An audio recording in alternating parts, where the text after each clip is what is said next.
in rehab. This young man sat there as they deplaned, and every individual getting off the plane was thanking him for his service and his sacrifice.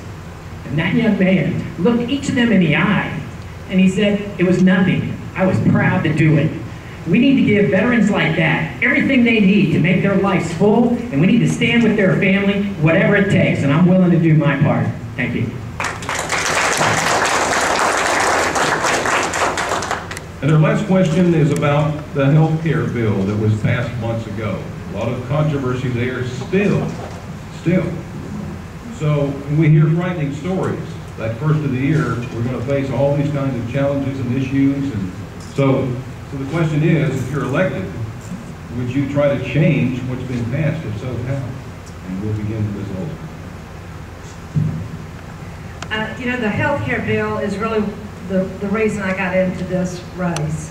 I think the bill is terrible. Unfortunately, I think we're going to have to deal with the reality that depending on what happens in November, we may have enough in Congress to make some amendments to this bill. We will not have enough, I do not believe, to repeal it and withstand a veto.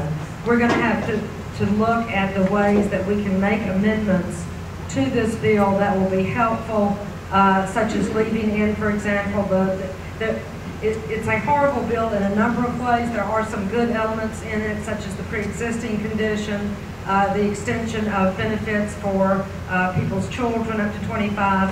So some of these things we can leave in while trying to make amendments on these other things that are too costly for us to afford. Mr. Sutherland.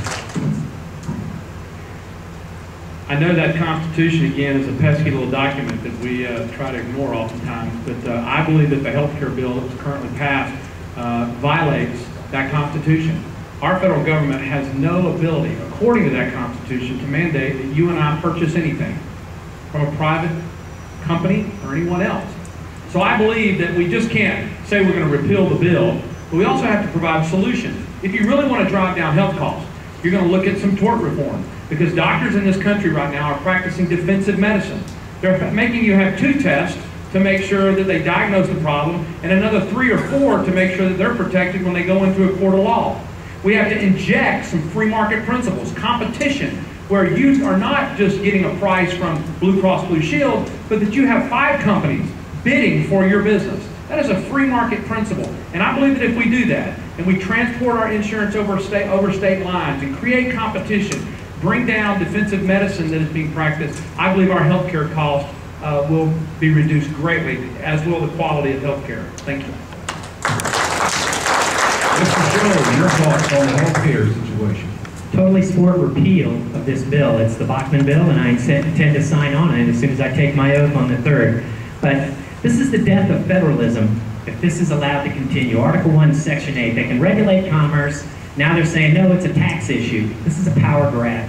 So I want to see it replaced with free market solutions. I want tort reform, expand health savings accounts, shop across state lines, just allow competition into it. But what really concerns me, you know, as I took care of my mother last summer and she passed away in October from cancer, we had to get 2 surgeries towards the end, and the doctor was very open about that. He said, this will not extend her life in one day, but it sure as heck improved the quality of her life. She could take a walk with us. She could sit up most of the day and she could talk with us. Had we not done those surgeries, she'd have been knocked out on morphine.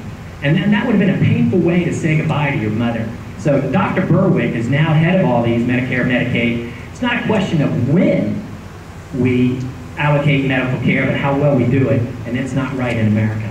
Thank you. Mr. McNeil, your thoughts on health care?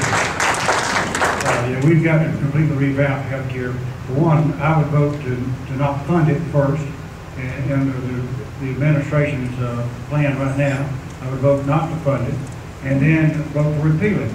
And you know, England is only about 98% of the size of the state of Louisiana. So it's smaller than Louisiana. And in England, they've had health care by the government since 1943. They have 1.4 million health care workers there. More than half of those are in administration. So can you imagine the kind of health care we would have in America? We'd have 10 to 30 million health care workers, all with their head in the federal trough, all with them trying to you know, you get the worst service you ever saw in your life.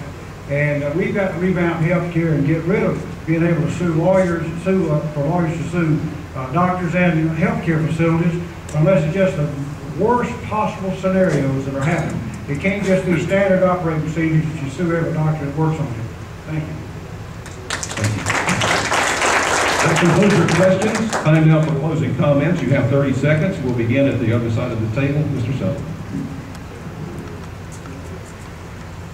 This is a critically important election, and it's going to definitely have an impact on our seniors. There's some things that I want to make sure that we do as a country going forward. I vehemently disagree that Social Security income is taxed.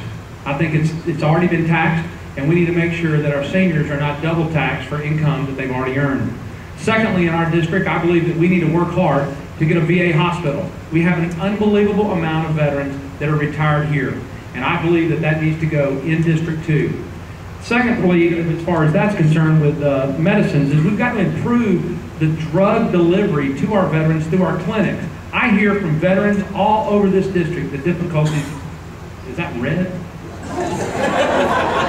It's shining. I'm sorry, I couldn't see that. I just missed the blue. Thank you. Thanks. Mr. Show. Yeah, I'm a fighter pilot, a warrior, and a leader, and I see our nation right now wrapped in a bitter struggle. On the one hand, we can follow our founding principles: limited government, self-determination, free enterprise. But on the other, we'll become a European state, and I stand against that totally. I will support, protect, and defend our Constitution, and I will represent you, just like I've done these last 28 years in the Air Force. You will know that I'll conduct myself with the honor and integrity that I learned at the Air Force Academy, where I said I will not lie, cheat, or steal, nor tolerate those who do. And I'll also live up to the fighting man's code of conduct. Thank you.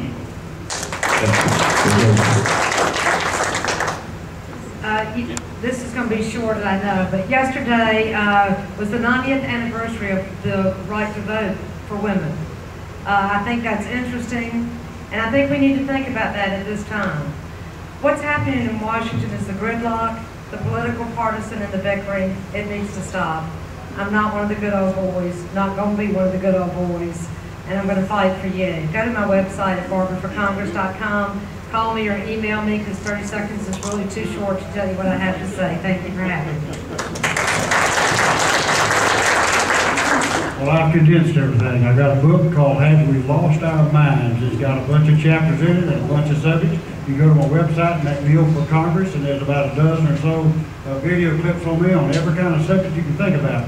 I want to take the last few seconds to tell you, I don't mind what the Muslims do with their churches and their religion, as long as they don't violate our laws in the United States, and they don't make us just look like a bunch of idiots for letting them build that mosque right there over Ground Zero, which is hallowed ground for our country. And I don't have any ill feelings with their religion. They can have their religion. We will have our Christian religion. Thank you. Congressional candidates, District 2, thank you very much for your answers, your comments, and for being here tonight. Thank you very much. Let's give